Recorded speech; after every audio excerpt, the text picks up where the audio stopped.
In the name of Allah, the Compassionate, the Merciful, I shall tell you the tale of Prince Kamar al-Zaman, whose name means Moon of the Age, and Princess Buter, called Full Moon, whose love story became one of the most celebrated romances in all the lands of Islam, a testament to the power of destiny and the mysterious ways that Allah brings together souls that are meant to be united.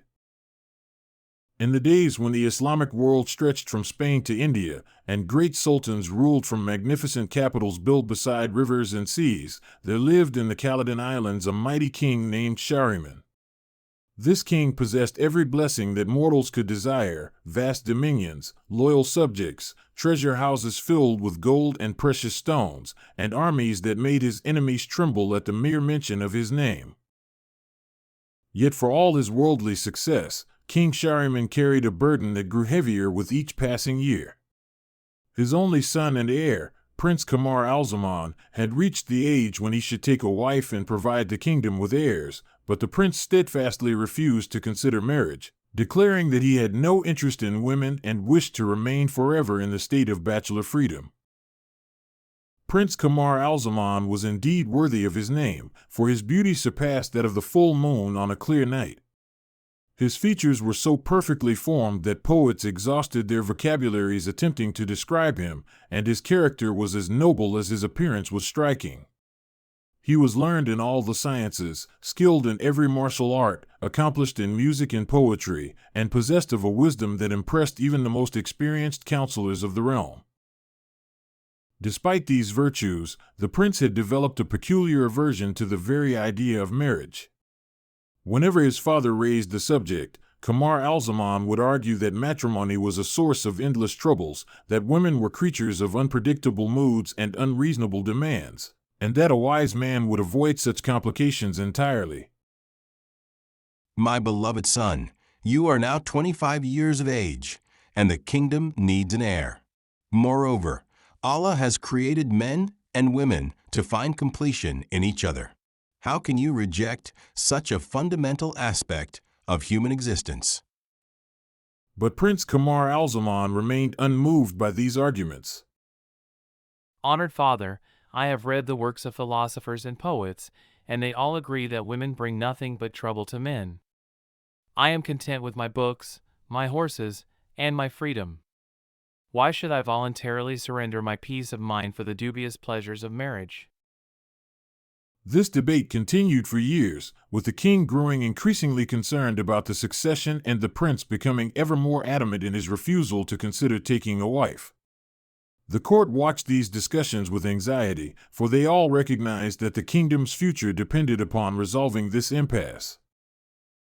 Meanwhile, in a distant land separated from the Khalidan Islands by months of travel over desert and sea, there ruled another king whose situation mirrored that of Shahriman in a most remarkable way. King Kamar of China had a daughter named Princess Buter, whose beauty was so extraordinary that she was known throughout the East as Full Moon for the luminous perfection of her features. Like Prince Kamar al-Zaman, Princess Buter had reached marriageable age but absolutely refused to consider matrimony. She had been courted by princes and kings from every corner of the known world, but she rejected each suitor with the same argument, that marriage was a form of slavery for women, that men were tyrannical and untrustworthy creatures, and that she preferred her independence to any relationship that would require her to submit to masculine authority. My precious daughter, you are now 20 years old, and I am growing elderly. The kingdom needs security, and you need the protection that only a husband can provide. How can you continue to reject every worthy suitor who seeks your hand? Princess Buter's response was as firm as that of her distant counterpart. Beloved father, I have observed the marriages of other women, and I see only unhappiness and restriction. Men claim to love women, but they seek only to control them.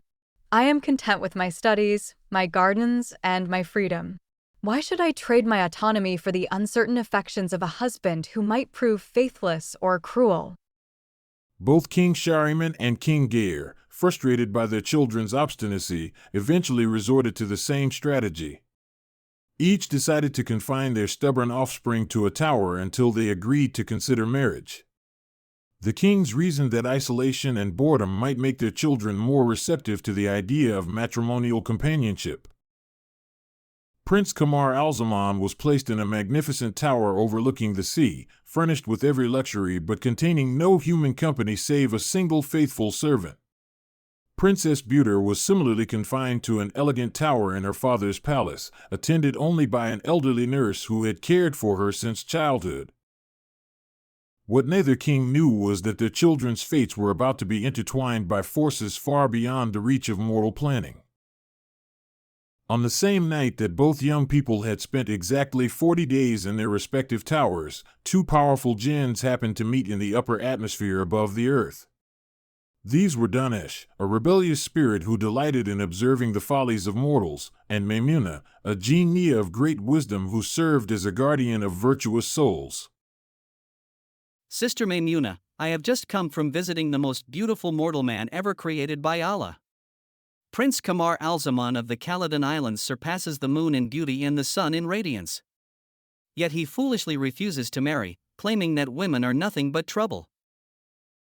Maimuna laughed at this declaration. Brother Danesh, you speak in ignorance.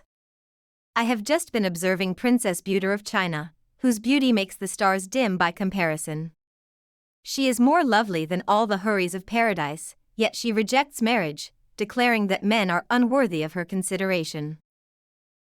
The two jinns began to argue about which of their protégés possessed superior beauty, each insisting that their chosen mortal was incomparably lovely and the other's merely ordinary by comparison. The debate grew so heated that they finally agreed to settle the matter by bringing both young people together so that they could judge the question objectively. Using their supernatural powers, Danesh and Maimuna transported the sleeping Prince Kamar al-Zaman from his tower to Princess Buter's chamber, placing him on the couch beside her so that both young people lay in peaceful slumber, their faces illuminated by the gentle light of oil lamps set in crystal holders. When the jinns observed the two sleepers side by side, they were amazed by what they saw. Both young people possessed such extraordinary beauty that it was impossible to declare either superior to the other. Moreover, their features complemented each other so perfectly that they seemed to have been created as matching halves of a single soul. Look, how perfectly they suit each other. Surely Allah has destined these two to be united, despite their current foolish resistance to marriage. Indeed, but let us test the strength of this destiny. We shall awaken each of them in turn while the other sleeps, and observe their reactions to this miraculous encounter. First, they awakened Princess Buter while Prince Kamar al-Zaman continued to sleep. The princess opened her eyes to find herself gazing upon the most handsome man she had ever seen or imagined. His beauty was so overwhelming that her heart immediately filled with a love so intense it seemed to stop her breath. Who is this magnificent being who has appeared in my chamber? Surely this must be the prince my father has chosen for me to marry. But how can any mortal man possess such divine beauty? Perhaps this is an angel sent to me in a dream. Unable to resist the impulse, Princess Buter leaned closer to study Prince Kamar al-Zaman's sleeping features. She marveled at his noble brow, his perfectly formed nose, his lips that seemed shaped for speaking words of wisdom and love. Overcome by emotions she had never experienced before, she gently kissed his forehead and whispered a prayer that Allah would grant her the blessing of awakening beside this wonderful stranger every morning for the rest of her life. Before departing, she slipped her signet ring from her finger and placed it on his hand as a token of her instant and complete devotion. Then the jinns caused her to fall back into deep sleep. Next, they awakened Prince Kamar al-Zaman while Princess Buter slumbered peacefully beside him. The prince's reaction was exactly what the jinns had anticipated. He was struck speechless by the vision of feminine beauty that greeted his opening eyes. What miracle is this? Never in all my arguments against marriage did I imagine that such perfection could exist among mortal women. Her beauty surpasses every description I have heard in poetry or song. Like the princess before him, Prince Kamar al-Zaman felt his heart seized by a love so sudden and complete that it transformed his entire understanding of human existence. All his philosophical arguments against marriage melted away like snow in the desert sun, replaced by a passionate desire to spend his life in service to this enchanting creature. He too leaned closer to study her sleeping features, marveling at the delicate perfection of her face and the graceful way her hands rested beside her cheek. Unable to restrain himself, he pressed a gentle kiss to her lips and made a solemn vow that he would search the entire world if necessary to find this woman and make her his wife. Before the jinns returned him to sleep, Prince Kamar al-Zaman removed his own signet ring and placed it on Princess Buter's finger, hoping that this token would somehow help him identify her when they met again in the waking world. When both young people were once again asleep, Danash transported Prince Kamar al-Zaman back to his tower, leaving no trace of his visit save the ring that now adorned Princess Buter's hand and the ring she had given him on her turn. When morning came, both young people awakened with vivid memories of their encounter, but each believed the experience had been nothing more than an extraordinarily realistic dream. Yet the rings they wore proved that something supernatural had indeed occurred. Prince Kamar al-Zaman immediately summoned his servant. Tell me, did anyone enter my chamber during the night? Did you observe any unusual occurrences? The puzzled servant assured him that the tower had remained securely locked and that no one had come or gone. But the prince's questions revealed the dramatic change in his attitude toward marriage. Go to my father at once and tell him that I am now eager to marry. But I have specific requirements. My bride must be the most beautiful woman in the world, with hair like polished ebony, eyes like stars, and a voice like music. Moreover, she must possess this exact ring as proof of her identity. He showed the servant Princess Buter's signet ring, which bore inscriptions in a script that none of the court scholars could identify. Meanwhile, in her distant tower, Princess Buter was making similar demands of her nurse. Tell my father that I have reconsidered my position on marriage. But I will only wed a man whose beauty surpasses that of the full moon, whose bearing shows noble birth, and who possesses this ring as a sign that he is my destined husband. She displayed Prince Kamar al-Zaman's ring, which bore Arabic inscriptions that were completely unfamiliar to the scholars of the Chinese court. Both King Shahriman and King Gayer were delighted that their children had finally agreed to consider marriage, but they were also frustrated by the impossibly specific requirements their offspring had established. How could they find brides or grooms who matched such precise descriptions and possessed particular rings of mysterious origin? Both kings sent envoys throughout their realms and to neighboring kingdoms, searching for potential spouses who might meet their children's strange criteria. Months passed without success, and both Prince Kamar al-Zaman and Princess Buter fell into deep melancholy, convinced that they would never find their dream partners in the real world. The prince refused all food except what was necessary to sustain life, spent his days staring out to sea, and composed poetry about his longing for the beautiful woman who had appeared in his vision. The princess similarly declined to eat properly, gazed constantly toward the horizon, and wrote verses about her yearning for the handsome stranger who had visited her dreams. Both young people grew thin and pale, and their fathers began to fear that lovesickness might cost them their lives. Court physicians could find no cure for ailments of the heart, and wise men offered no solutions for longing that seemed to have no earthly object.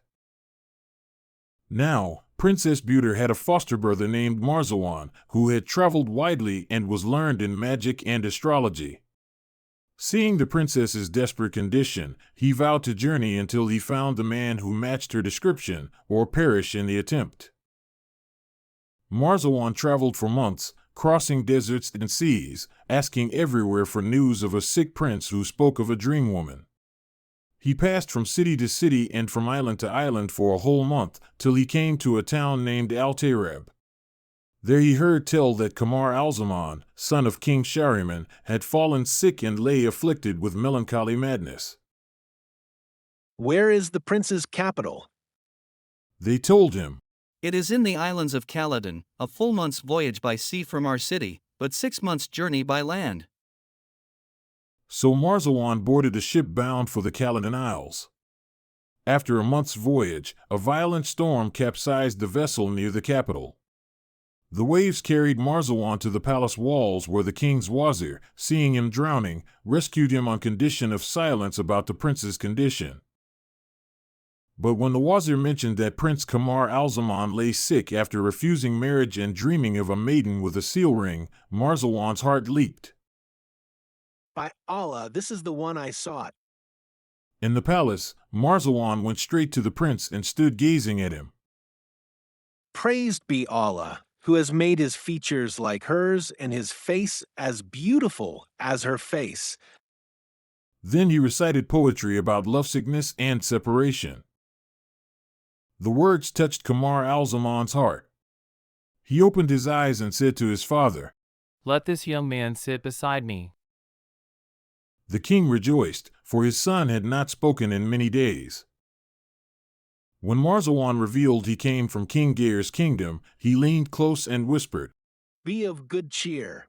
Princess Buter, daughter of King Gair, also lies imprisoned with an iron chain about her neck, mad with love for you. I will bring you to her and unite you both. Hearing this, the prince's life returned. He ate and recovered fully, and the king celebrated throughout the kingdom for 7 days. Marzawan devised an escape plan. Ask your father's leave to hunt for one night, but forbid any servants to follow us. The king reluctantly agreed and equipped him with horses and provisions, making his son promise to return after one night. They traveled for 3 days into the wilderness. On the 4th day, Marzawan slaughtered their camel and one horse, smeared Kamar al-Zaman's clothes with blood, tore his coat to shreds, and scattered them at a crossroads. When your father finds this, he will believe you were killed by bandits or beasts, and we shall reach Princess Buter without pursuit. They fared on days and nights, and Kamar al-Zaman wept constantly till they drew near their journey's end, when he rejoiced. Finally Marzawan said, Look, these are King Gair's islands. After entering King Gair's city, Marzawan clothed Kamar al-Zaman in merchant's garb and gave him astrological instruments of gold and silver. Stand beneath the palace walls and cry out that you are an astrologer. The king will summon you. When you are alone with the princess, reveal yourself. She will recover instantly, and her father will marry you to her. Kamar al-Zaman stood beneath the palace and cried, I am the astrologer. The people flocked to him, marveling at his beauty. Many warned him, Cast your eyes upon yonder heads hung up. All their owners lost their lives trying to cure the princess. But he continued his call. King Gair heard and summoned him. The king warned, If you fail to heal my daughter, I will strike off your head. But if you succeed, I will marry her to you. Kamar al-Zaman accepted, and the king delivered him to the eunuch. The eunuch led him to Princess Buter's chamber and stationed him behind the curtain. Kamar al-Zaman said he would cure her from there, then took out pen and paper and wrote a letter describing his lovesickness and longing. He signed it, from Kamar al-Zaman, son of Shahriman, to the Lady Buter, daughter of King Gair. Then he placed her seal ring inside the letter and gave it to the eunuch. When Buter opened the letter and found her own ring, joy flooded her heart. She understood that her beloved stood behind the curtain. With all her strength, she strained against the iron collar until she broke it from her neck and snapped the chains. Then she rushed from behind the curtain and threw herself on Kamar al-Zaman, kissing him passionately. The eunuch ran to King Gair crying, This astrologer has cured your daughter without even entering her chamber. The king hastened to his daughter and found her recovered, standing with covered head and reciting verses of love. Overcome with joy, he kissed her between the eyes. Turning to Kamar al-Zaman, the king asked, Who are you? The prince revealed his true identity as the son of King Shahriman and told the entire story of the jinn's intervention, the exchange of rings, and Marzawan's quest. King Gair marveled and said, Your story deserves to be chronicled for all ages. He summoned the judges and married Princess Buder to Prince Kamar al-Zaman. The city celebrated for 7 days with feasting and illumination. The couple consummated their marriage, and the king held a wedding feast that lasted a full month. Thus the destined lovers were finally united in joy and gladness. However, when Kamar al-Zaman had thus fulfilled his will and attained his desire, and after he had tarried a while with Princess Buder, he bethought him of his father, King Shahriman. He saw him in a dream, reproaching him and reciting verses of longing and sorrow. When Kamar al-Zaman awoke in the morning, afflicted and troubled, Princess Buder questioned him. He told her of his dream, and they went in to her father and besought his leave to travel. Then go thou with him. And he gave her leave to be absent a whole 12-month, and afterwards to visit him every year once. So the king equipped them richly for the journey with horses, blood dromedaries, provisions, and servants. On departure day, he bestowed upon Kamar al-Zaman 10 splendid suits, 10 horses, 10 camels, and a treasury of money. He accompanied them to the borders of his islands, embraced his daughter in her litter with tears, then returned to his capital while the couple and their caravan fared forward. After a month's journey, they came to a meadow and pitched their tents to rest. Princess Buder lay down to sleep in her tent, and Kamar al-Zaman went into her. Finding her asleep in a silk shift, he noticed a red cornelian talisman tied to her trousers band, a jewel with mysterious writing he could not read. Curious about its secret, he took it outside to examine in the light. Suddenly a bird swooped down, snatched the talisman from his hand, and flew off. Kamar al-Zaman ran after it, but the bird stayed just out of reach, leading him from dale to dale and hill to hill until darkness fell. Lost and exhausted, he slept under a tree. When morning came, the bird flew slowly before him, matching his weary pace.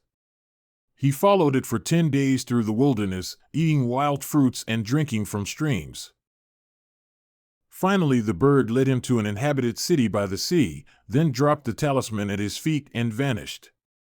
Kamar al-Zaman retrieved the precious stone with relief and entered the city, but found it strangely deserted. He passed through from the land gate to the sea gate without meeting a soul. Beyond the city walls, he came to a garden where an old keeper greeted him urgently. Praise be Allah, you escaped. Quick, come inside before the town folk see you.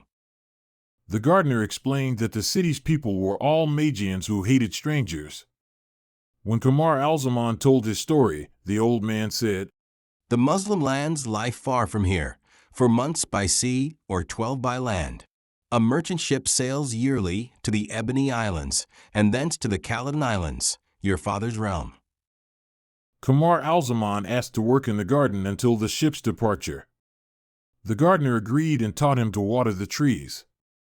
So the prince abode there in a blue gardener's frock, weeping ceaselessly and composing verses of longing for his lost beloved. Meanwhile, Princess Buder awoke and found her husband gone. She saw that her trouser band had been loosened and the talisman was missing. Where is my husband? He must have taken the talisman without knowing its secret. But if I tell the servants that he's lost, they will lust after me. I must use a stratagem. So she dressed in her husband's clothes and turban, veiling her face. She placed a slave girl in her litter, mounted Kamar al-Zaman's horse, and ordered the caravan to continue. None suspected the deception, for she resembled him in face and form. She commanded the caravan with princely authority as they journeyed for many days, until they came in sight of a city overlooking the salt sea. They pitched their tents outside the walls. The princess asked the name of the town and was told, It is called the City of Ebony. Its king is named Armanus, and he has a daughter, Hayat al-Nufus. When King Armanus heard that a king's son had encamped outside his capital, he rode out with his nobles to greet the stranger. Lady Buder met him on foot, and they exchanged salutations. The king took her to the palace, spread feasts before her, and housed her company in the guest house. After 3 days, the king came to Lady Buder and found her radiant and dressed in silk embroidered with gold. O my son, I am a very old man, and have no child save one daughter, who resembles you in beauty. I am no longer fit to conduct the state. She is yours, O my son. If this land pleases you, and you are willing to abide here, I will marry you to her, and give you my kingdom. When Princess Beauty heard this, she bowed her head, her forehead sweating with shame. She thought to herself, How shall I do, being a woman?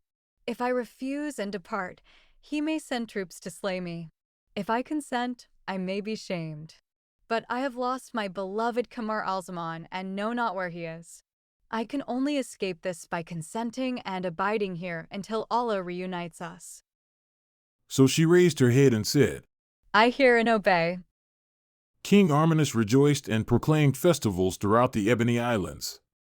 He assembled his nobles, judges, and officials, then formally abdicated his throne. He invested Beauty with all the vestments of royalty, and the nobles paid her homage, believing her to be a young man. All who looked upon her were amazed by her beauty.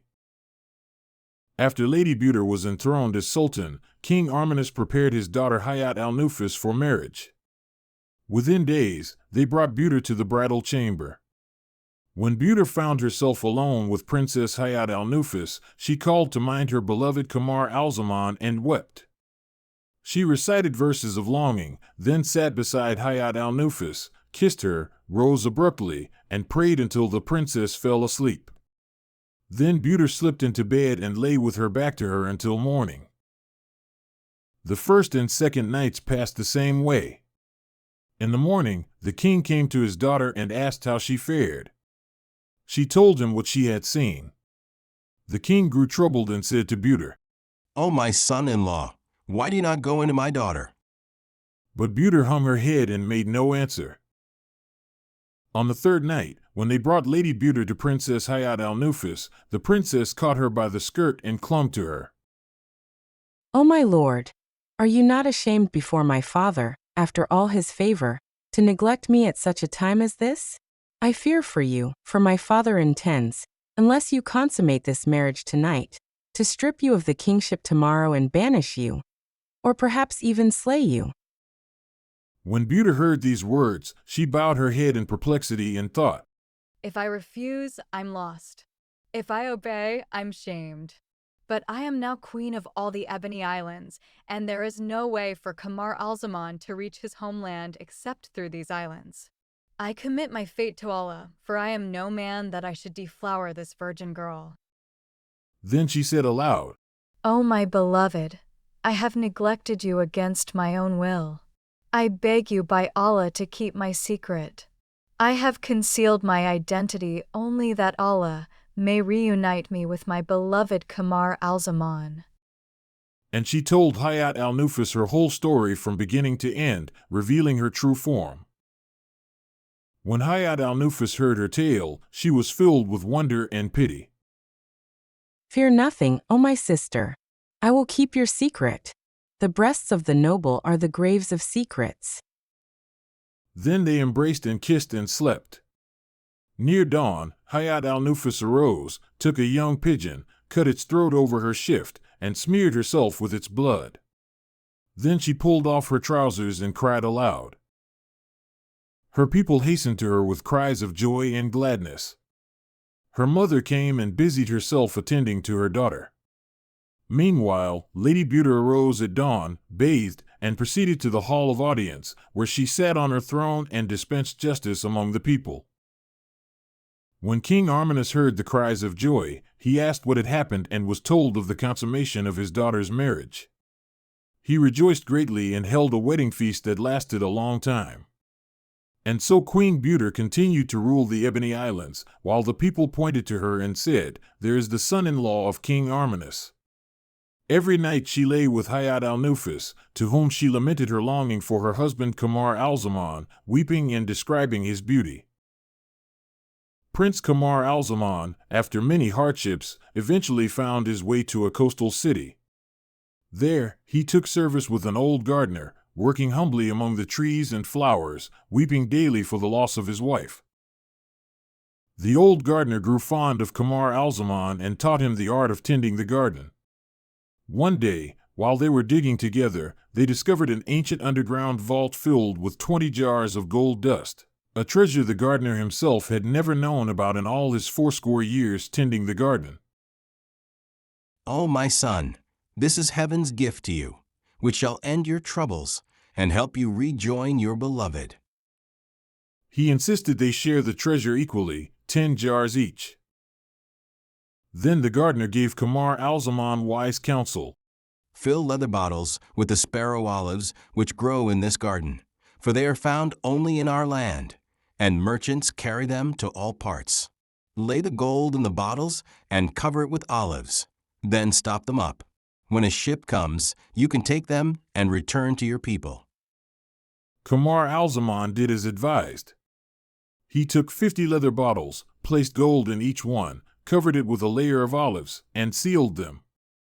At the bottom of one bottle, he placed the cornelian talisman he had recovered from the bird. Then he waited, confident of speedy reunion with his beloved. When word came that a ship bound for the Ebony Islands had arrived and would soon depart, the sailors came to collect the bottles. But that very day, the old gardener fell gravely ill. His sickness increased rapidly, and within 3 days he was in the agonies of death. Kamar al-Zaman sat by his head, closed his eyes when his soul departed, and laid him to rest with his own hands, committing him to the mercy of Allah.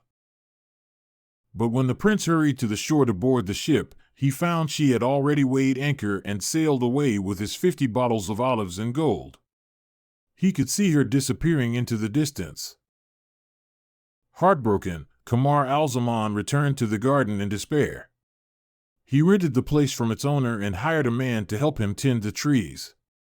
Then he went back to the underground chamber and brought up the remaining 10 jars of gold, filling 50 more bottles with gold and olives as before. But when he asked about ships, he learned they sailed to the Ebony Islands only once a year. So he settled in to wait, spending his days working in the garden and his nights weeping and composing verses about his lost love. Meanwhile, the ship with his first 50 bottles sailed with favorable winds until it reached the Ebony Islands. By decree of destiny, Queen Buter was sitting at a lattice window overlooking the sea when she saw the vessel cast anchor. Her heart throbbed, and she rowed down to the shore with her retinue. After the cargo was unloaded, she called the captain and asked what merchandise he carried. Among other goods, he mentioned sparrow olives, 50 bottles full, though their owner had been left behind. Buter's heart leaped. Bring them all ashore. When the bottles arrived at the palace that evening, she called for one to be opened in private, with only Hayat al-Nufus present. She poured the contents into a dish, and out fell not just olives but a heap of red gold. Quickly they opened the rest and found them all filled with precious metal. Then, searching among the gold, Buter found the cornelian talisman, the very one Kamar al-Zaman had taken from her. She cried out for joy and slipped into a swoon. When she recovered, she summoned the ship's captain urgently. From whom did you get these olives? From a gardener in the coastal city, O king, but he tarried behind and did not sail with us. Go back at once and bring him to me. I must see this man. The ship sailed back to the coastal city, where the captain found Kamar al-Zaman still tending the garden, waiting for the next year's voyage. The captain told him, "The king of the Ebony Islands commands your presence. He has purchased your olives and desires to see you." Kamar al-Zaman's heart stirred with both hope and trepidation. He accompanied the captain back to the Ebony Islands, bringing with him the 50 new bottles he had prepared. When he arrived, he was ushered into the presence of the king, who sat veiled on the throne. Buter recognized her husband instantly, despite his ragged clothes and weary face, but she constrained herself. She appointed him as a squire, then gradually raised him in rank, keeping her identity hidden to test his constancy and ensure her own safety. She gave him fine clothes and lodging in the palace, and showed him great favor, which puzzled all the court. Finally, when she could bear it no longer, she summoned him to her private chambers one night. Kamar al-Zaman entered, trembling with confusion and fear, for the king had ordered all attendants to withdraw. Buter, still in her royal male garments, sat close to him and began to speak words of affection, praising his beauty and placing her hand upon his. You are the most comely youth I have ever seen. Stay with me tonight. Kamar al-Zaman was seized with terror. He thought the king desired him in an unnatural way, and he recoiled in horror and confusion. O king, I am your humble servant, but I am not. I cannot. His face burned with shame and fear. Buter let him suffer for a few moments longer, watching the agony on his beloved's face. Then, unable to contain herself, she laughed, a woman's laugh, and threw off her royal robes and turban, shaking out her long hair. Look at me, my love. Do you not know your own Buter? Kamar al-Zaman stood as one struck by lightning, then rushed to embrace her. They wept tears of joy, praising Allah who had reunited them after such strange and perilous journeys. Buter then introduced him to Hayat al-Nufus. This is the noble lady who kept my secret and saved my life. When I was forced to reveal my true nature to her, she showed me nothing but kindness and sisterly devotion.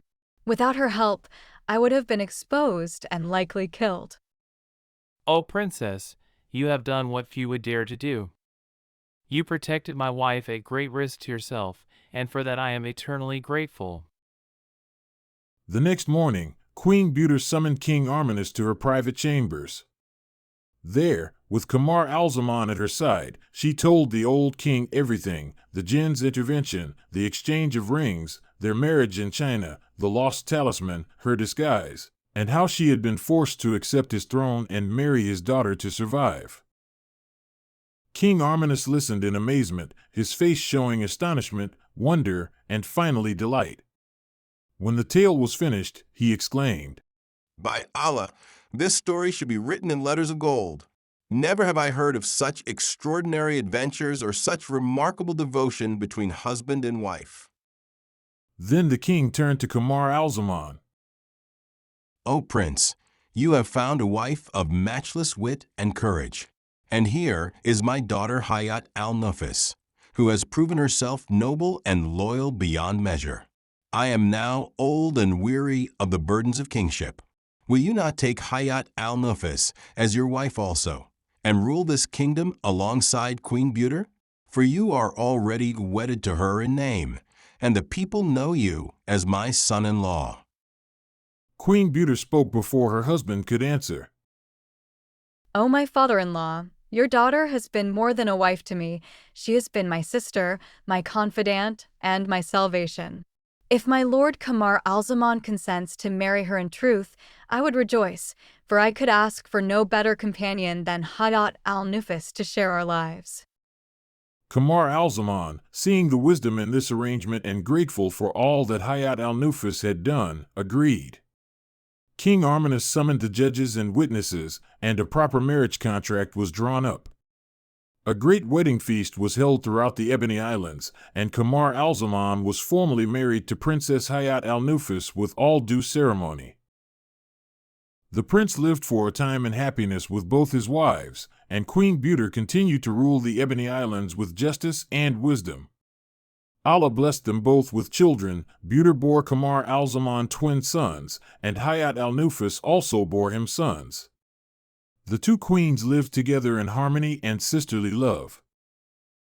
Thus did the moon of the age and the full moon live in peace and prosperity, ruling their kingdoms with justice and wisdom. They recounted their marvelous adventures to their children and grandchildren, and their tale was recorded for future generations, until they were visited by the separator of friends and the terminator of delights.